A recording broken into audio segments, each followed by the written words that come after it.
அர்ஜுனன் தன் மகன் அபிமன்யு இறந்ததும் உலக வாழ்க்கையை வெறுத்து தன் உயிரை மாய்த்து கொள்ள துணிந்தார். அப்போது கிருஷ்ணர் அதை தடுத்து அவரும் அழுது கொண்டே இருக்கிறார். அப்போது அர்ஜுனன் கிருஷ்ணரை பார்த்து, நீ ஏன் இப்படி அழுகிறாய் கிருஷ்ணா? அபிமன்யுவிற்கு தாய்மாமன் என்பதால் துயரம் தாங்காமல் அழுகிறாய் என்று கேட்கிறான். இல்லை அர்ஜுனா, நான் உன்னை நினைத்துதான் அழுகிறேன்.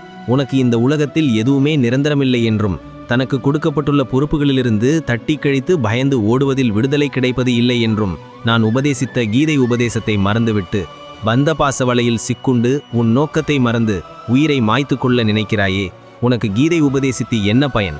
அதை நினைத்தே அழுகிறேன். அபிமன்யுதான் பூமிக்கு வந்த நோக்கத்தை நிறைவேற்றி தன் பூத உடலை மட்டுமே இழந்திருக்கிறான். அவன் ஆன்மா இன்னொரு தூய உடலை நோக்கி சென்று அடுத்த அந்த உடலுக்கு சென்ற நோக்கத்தை கடமையை செய்ய தயாராகி இருக்கும்.